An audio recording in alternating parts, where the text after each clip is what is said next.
All right, we are now joined by the Deputy Foreign Minister of Israel, Sharren Haskel, who joins us. I think, Minister, you are joining us from where, Jerusalem or Tel Aviv? Around Tel Aviv, about 15 minutes out of Tel Aviv.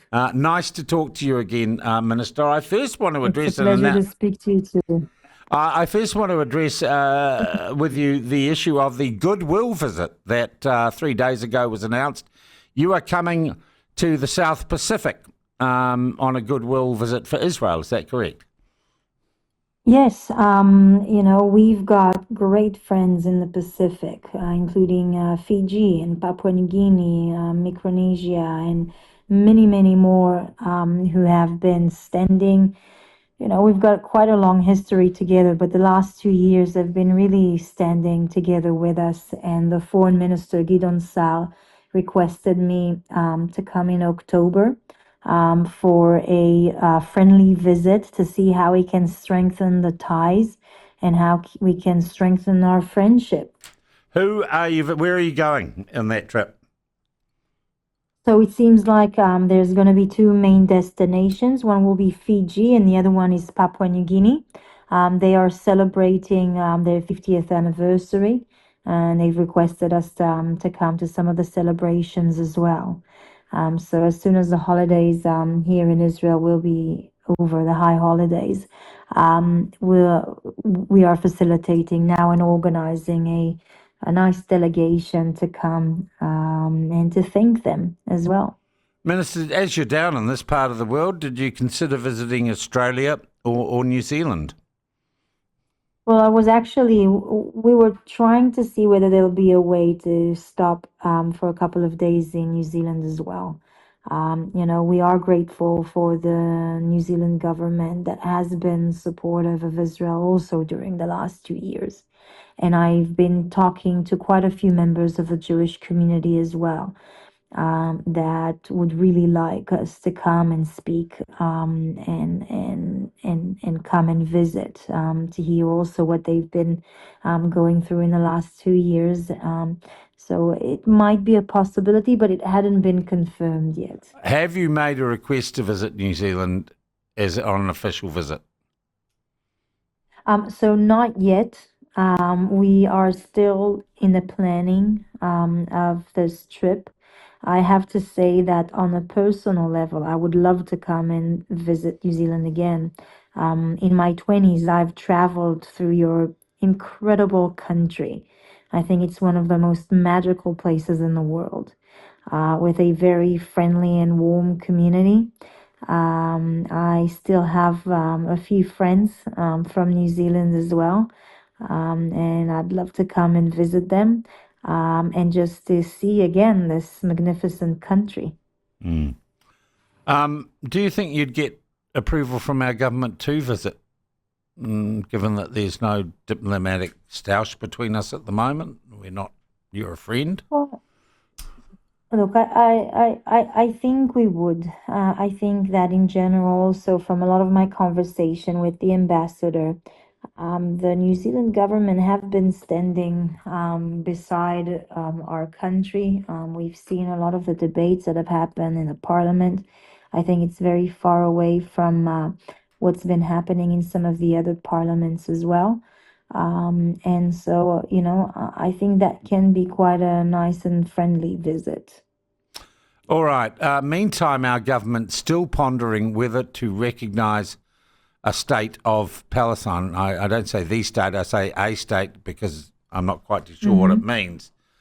Our Prime Minister, though, appears to be erring towards recognition. And I must say his rhetoric, and indeed this morning he was saying the famine in Gaza is just a terrible thing and shows that, things aren't going well. He seems to be erring on one side, and Winston Peters and David Seymour, the other leaders of the coalition government, appear to be more circumspect. Can you first comment for us as to your government's attitude towards the new claims of famine in Gaza? Well, the facts tell the true story, and the truth is that there isn't any famine. People have been playing around with the numbers. And it just doesn't reach the threshold, and it doesn't reach the criterias of what a famine really Well, looks they've like. moved the I mean, criteria. they moved them and they've changed them. And for example, they don't, when they count the trucks that are going into Gaza, regardless, they didn't count half of the month of July. They don't count, for example, millions of meals that are being distributed by the GHF, the Gaza Humanitarian Fund, who have been working and providing free food directly to Palestinians, a mission that the United Nations had actually failed. When we talk about the distribution, and when we talk about, if there is a humanitarian crisis, who's responsible? There are hundreds of trucks waiting inside Gaza next to the Kerem Shalom crossing just for the UN to pick it up. The problem is that they've been failing this mission since day one because they chose to politically rely on an organization called UNRWA, who's corrupted to the core, who's been manipulated and controlled by Hamas, where Hamas is looting a lot of the food. Look, only 8% of the trucks have ended up in their final destination. It should tell you a lot on the failure of the fact that they are You not bringing said the they proper have organization manipulated. in. Yeah, you've said they have manipulated the figures on famine. Who is they? Well, first, is the IPC. Okay, Did and you what is ask the them? IPC? For those who don't know, what is the IPC? So this is an organization that is meant to be a reliable source on telling us where there's food insecurities and where there's actual famine. Now, the fact is that they are not willing to share any information. Like I read some in the report that this was a phone Who survey, runs and operates and undisclosed pays phone for the survey. IPC, Minister? I'm not sure who pays for it. I think it is an organization. I'm not sure who their donor are. But I know that, from what I understand from the criterias that they've gathered, the first thing is that they're not professional people who are on the ground who are doing the actual Yeah. measures.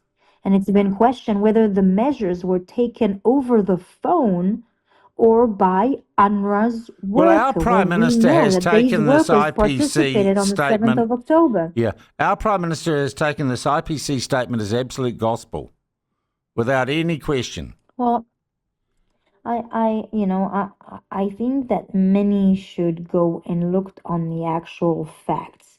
We have put a page in the on the website, govextra.gov.il, govextra.gov.il, where we put tons of information that shows the facts, and the facts tell a different story. And unfortunately, people are manipulating the situation for political gain. Since day one, Guterres, the Secretary General of the UN, have turned the humanitarian effort into a political tool and not something that needs to be dealt professional. Minister, meantime, UAE has made some announcements about its attitude towards Hamas. Sorry?